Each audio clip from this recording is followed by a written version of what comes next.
Let's watch one more CNN panel as they discuss what comedy will look like under a second Trump term, something that's actually an important conversation given the threatening nature Trump has taken towards media companies, towards pollsters, journalists, anyone who's not favorable to him, because that's what free speech is all about. So let's see what the panel has to say and what context we can add to the conversation. The president-elect is notoriously thin-skinned. In fact, just this week, he went off on NBC's Seth Meyers, calling him out and saying that he's a marble mouth. He's a time slot filler. He threatened Comcast with a big price to pay.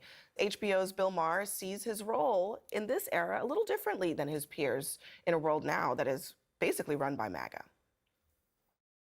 He's a kooky guy who says a lot of kooky things, and I'm just not going to pre-hate anything.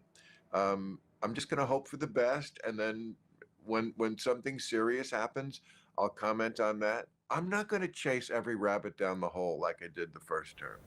Again, guys, party of free speech here, right? Free speech warriors, where the president of that party got upset at his joke and is now threatening another media company to pay a price or be taken off the air. And MAGA is cheering it on because he's owning the libs and they don't actually care about censorship or free speech or someone doing fascism as long as it feels like their side was winning. And they just felt like their side was losing, so they needed something to grasp onto, which is why they picked censorship, because, you know, they're so mad they can't say the N-word to all those black people on Facebook. I mean, imagine if Biden had publicly said something like this about Fox News, right, after they ran some coverage about him and that they would have a price to pay.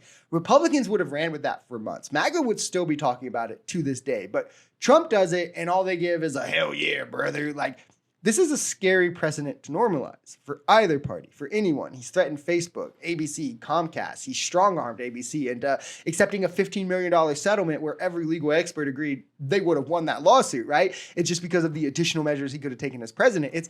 He's talking about suing pollsters just for having polls that didn't have him winning. Elon Musk has been banning journalists with negative reporting on Trump or Vance. Like, this is the actual constriction of free speech by the party in power preventing those dissenting from having a voice against them. This is something we saw Trump do on a micro level with Republicans, where any Republican who dissented was kicked out of the party and ostracized. He's now just doing it to Americans, and it's predicated by Republicans pretending they were the victims of it, because this is the usual scheme they pull, where they act like something's happening to them, so then when they do it, their base will be like, you know, like it's super weird. Because you're the free speech guy. I agree with you 100%. Right-wing comedians get to say and do what they want. Does anybody think that we will start to see what is happening in the business world and maybe in the entertainment world happening in the comedy world, where we start to see people trying to kind of just Bill shift a Maher little is bit doing to it right the now. center, shift a little bit to the right? I liken comedy to journalism in that there is an independence, I would hope.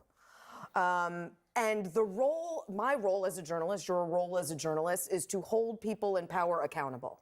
I think the role of a comedian, or partly, is to make fun of people in power and not be afraid of doing that. This is the problem currently, right? It's the threat of authoritarianism, of fascism being ever so present. Trump has gotten away with threatening all these companies. He won a settlement from strong-arming ABC and was able to do all of this pretty much open fascism and won the election. He has the richest man in the world on his team now, threatening to throw money behind pretty much whatever. He's already threatened mayors. He's already banned journalists. Elon Musk, that is. Every tech bro billionaire is currying favor from him. These people hold a monopoly on communication, essentially, through social media, where he's also made it clear that he will go for vengeance and retribution. And these tech bros have made it clear that they will capitulate to his demands. When this happens, the Overton window becomes ever so more important, because nobody is going to want to step out of the discourse that is accepted, right? Because America's Overton window is right-leaning, and we've successfully opened the door to this fascism from Trump. We're going to see every industry begin to lean right, just out of fear of what might happen if they don't. Who was the king of late night comedy?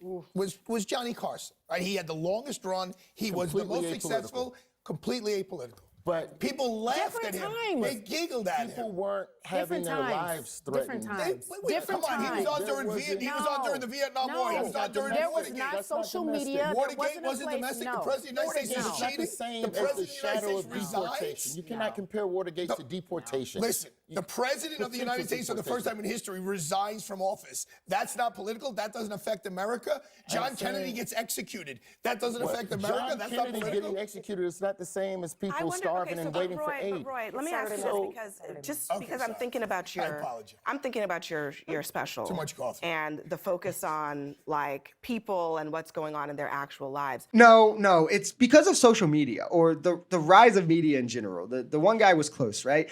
People are a lot more connected to politics because it's easier to stay informed or feel informed, I should say, for MAGA's sake, that doesn't take in any actual information. But because of this, people feel more involved. I think it's that simple. The more you know about something, the more connected you typically feel to that thing. So it feels more personal when Trump tries to overthrow democracy, when you actually kind of like understand at least some of the inner workings of it. When he tries to utilize fake electors to subvert the votes of Americans, when you actually understand like the power your vote has, and that he tried to take that, right? When he sends a riot to the Capitol, when you're seeing firsthand the damage these people are causing, when he's threatening immigrants or trans people, right? You're not only more connected to the information, but you're more connected to the people. Immigrants are no longer just the brown people that you hear about and maybe have a few of in your town working in various positions that, you know, maybe language barrier you can't communicate with. Immigrants are now the nice guy who's always posting pictures of their family on Facebook, right? And trans people aren't the rare specimen that you only hear about in whispers or on the butt end of jokes. Trans people are the athletes or the actors on your TV screens now. They're the girl posting about getting their first job on Instagram. So these things feel more personal too.